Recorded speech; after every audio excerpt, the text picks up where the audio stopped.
Ngayon, kailangan ko nang mag-cellphone para makapag-TikTok.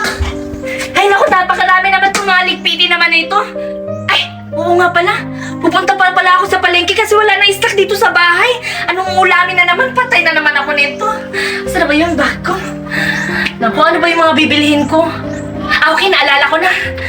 Ay, yung wallet ko. Hindi ko pa talaga makalimutan to. Sige na, makapalengke na nga ako.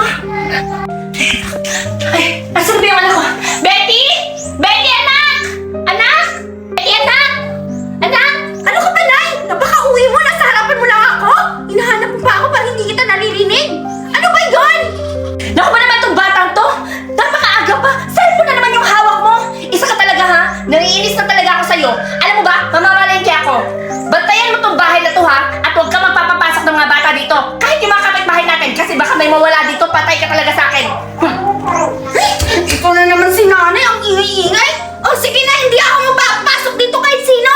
Kahit yung naniningil ng utang, hindi ko papansinin. Batang to. Boom, boom, boom. Boom, boom, boom, boom. Ha? Wallet? Kanino kaya to? Sa Ali kaya to? Isusuli ko to. Puntahan ko siya. Ano ba yung papamilihin ko? Kaya ba ito lang? Tingnan ko nga yung pera ko. Hala, nasaan yung wallet ko? Ha? Naalala ko, di ba talaga ko na yung wallet ko ah? Ali, ito ba yung wallet mo hinahanap mo? Ha? Ala, teka lang! Wallet ko to ah! Bakit ito napunta sa'yo? Ninakaw mo to no? Sabihin mo ito to! Ninakaw mo to, di ba? Ah, Ali, hindi ko po yun ninakaw. Nahulog niyo po yan. Kaya nga isauli ko eh. Ah, ganun ba bata? Nahulog ko to?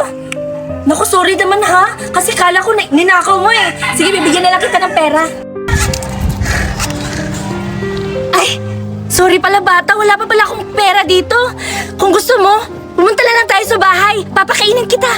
Ah, okay lang po. Wag niyo lang po ako bibigyan ng pera.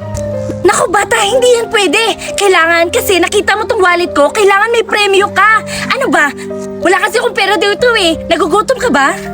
Ah, sige po. Opo, kasi wala pa kasing akong kain eh. 5 araw na. Ha? 5 araw walang kain? Nakaya mo yun, bata? Bakit ba kasi? Asan ba yung mga magulang mo? Ba't wala kang kain? Nakakaawa ka naman. Magulang? Ano yung magulang? Wala po ako kasi yun eh. Ah, ano ka ba bata? Magulang, hindi mo alam.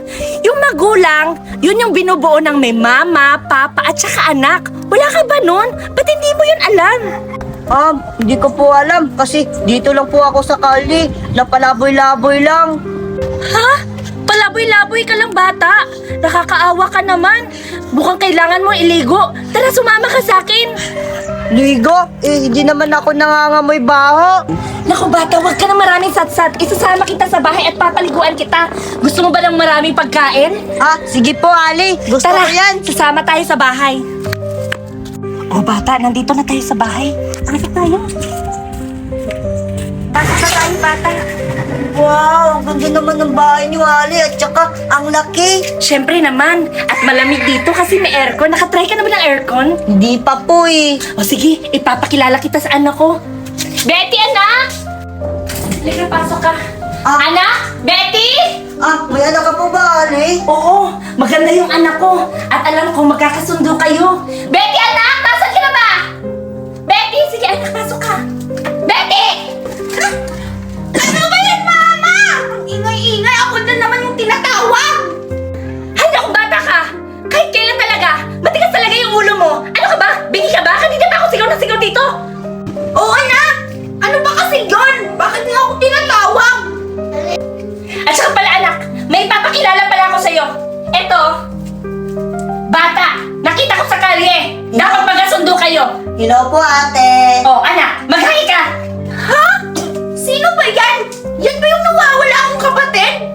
Mukhang hindi naman kami magkamukha. Nakakadiri naman yan. Bakit hindi dinala yan dito sa bahay? Sabi niyo, hindi ako magpapasok dito ng kahit sino. Tapos ngayon kayo yung nagdadala ng mga mukhang bata sa kalye. Ayoko yan, Mami. Ibalik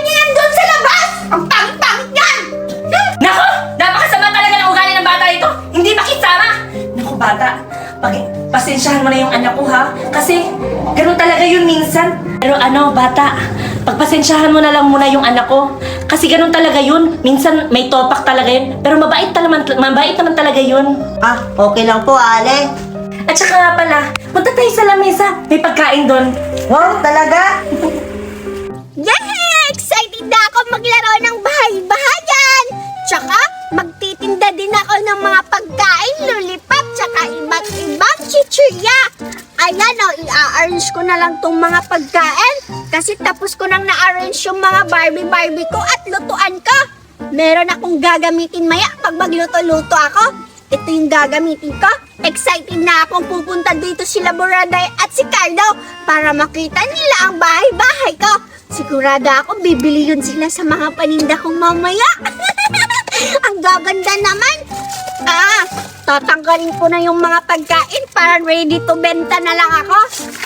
Sana magkakaroon ako ng maraming pera mamaya sa mga bilihin, sa mga paninda ko. Sana maubos yung mga paninda ko nila Carlo. Tsaka Buraday. Ayan no, meron pa ako dito iba't ibang pagkain. Ang dami. Tsaka meron pang daming lollipop. Ang daming lollipop. Ibebenta ko yan tag piso-piso. Marami pa. Saan ka kaya sila Carlo at Buraday? Bakit pa ang tagal nila? Wow, grabe! Ang laki ng balon to! Ipapaingit ko to ila, Buraday at saka kay Biti. Sigurado ako, maiingit sila yon kasi wala silang balon. Susubukan ko to ipalipad to. Hala! Yung balon ko! Lumipad! Sayang yung pera ko! Nasaan na kaya yung mga kaibigan ko?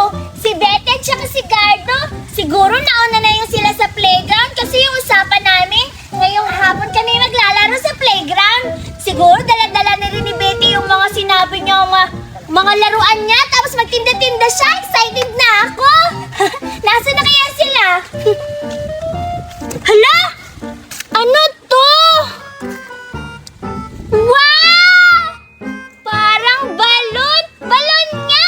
Saan kaya to galing? Siguro nilipad to. Kasi posible naman kung may balon dito tas walang tao. Okay na to. At least may laro akong laruan dadalhin sa playground. Hala, yung balon ko! Ba't kaya nandiyan kay Buraday? Kukunin ko yung balon ko. Akin yun eh. Hindi naman yun sa kanya eh. Papuntahan ko na. Buraday! Balon na to. Ganda ng balon na to. Hoy, Buraday! Ha? Akin yung balon eh. Ba't nasa'yo yung balon ko? Ha? Balon mo? Ito?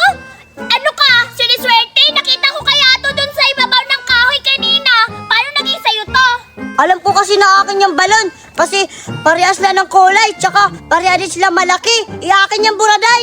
Hoy, Cardo, walang sayo. Akin to kasi ako nakita nito kanina sa kahoy. Manigas ka dyan. Pupuntahan ko na si Betty kasi may sabi siya sa akin, bibigyan niya ako ng mga laruan. Hala, yung balon ko, Buraday. Ibalik mo yan. Cardo, ayoko. Akin lang to. Be!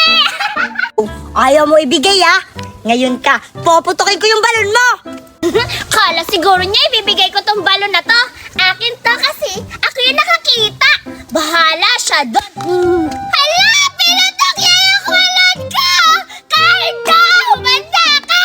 Tikman ko na nga ito kung masarap.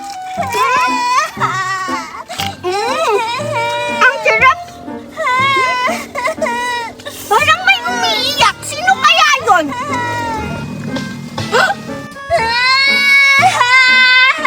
Oh? Si Buraday umiiyak? Buraday, bakit ka umiiyak? Hoy, Betty! Ikaw pala! Nandiyan ka pala! Alam mo, Betty, pinutok ni Cardo yung balon ko! Ha? Ano? Pinatok yung balon mo? Okay lang yan. Meron naman ako mga laruan eh. Pumili ka dito, baka gusto mong kumuha. Halika Buraday, huwag ka nang umiyak. Ayoko na mga tinda-tinda at saka laruan mo, Betty! Sawang-sawaan na ako niyan! Gusto ko ng balon! Bigyan mo ako ng balon! Aba, ikaw na nga yung bibigyan, ikaw pa yung mamimili. Demanding naman tong si Buraday. Laruan na nga yung ibibigay ko. Barbie, ayaw mo pa? Oo nga, meron pala akong tindang-tindang balon. Buraday, ito ang balon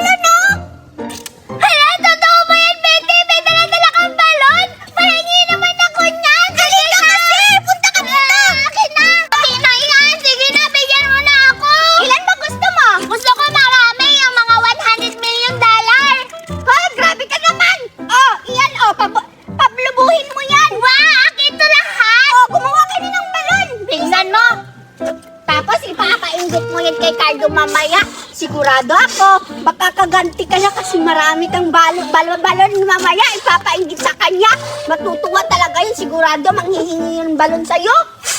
Ayan! Malaki na! Ganito din kalaki yung balon na pinutok sa akin ni Cardo kanina. Humanda talaga siya kasi maiinggit siya kasi marami na akong balon. Tulungan mo ako, Betty! Sige! Ipapainggit natin yan kapag nakita natin siya! Sige! Sige na! Pabunutin mo din! Sige! Paano ba mukhang mahirap naman palakihin? Bilisan mo! Malaki naman yung bibig mo eh! Hiningan naman ako dito, Buradel! Betty, meron ako isa! Ang hirap naman! Gusto ko rin yung malaking balon!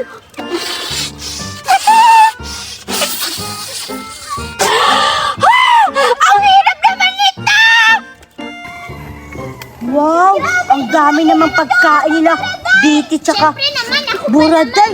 Ang hirap naman Tapos may balon pa. Aawayin ko sila. Ang galing! Nagawa ko! Siyempre naman! Mga dalawang pangit, Buraday at saka Bite. Ala, pangit ka daw, Betty!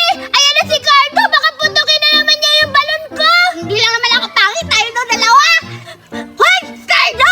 Pinutok mo daw yung balon ni Buraday! Oo nga! Ngayon, mainggit ka kasi binigyan ko siya ng maraming balon. Ayan o, nakabuo na kami ng 3. Ngayon, wala kang balon, maiinggit ka. Hindi ka bibigyan ni Betty! Maligas ka dyan! Oo, kasi ang sama-sama mo, naninira ka ng gamit. Oo nga! Hoy, Buraday, ako pa talaga yung pinagbintangan mo. Ikaw na naman yung kumuha ng balon ko ah. Hoy, Bite, huwag ka maniwala yan sa sinasabi ni Buraday. Sinungaling yan. Ano? Buraday? Nagsisinungaling ba siya? O nagsasabi ng totoo? Talaga, Cardo? Nagsasabi ka ng totoo na si Buraday kumuha ng balon? Hindi, Betty! Huwag ka maniwala kay Cardo! Niloloko ka lang yan! Ako yung may-ari ng balon kasi nakita ko yun sa kahoy tapos gusto niya angkinin niya kasi sa kanya daw yun! Huwag ka maniwala! Akin talaga yun! Ah! Ang gugulo niya! Hindi ko kayo maintindihan dalawa! Huwag na nga kayong mamaway! Ito na lang balon, oh! Sa inyo na to dalawa! Wow, talaga, Bite. Sa akin na yan. O, akin na.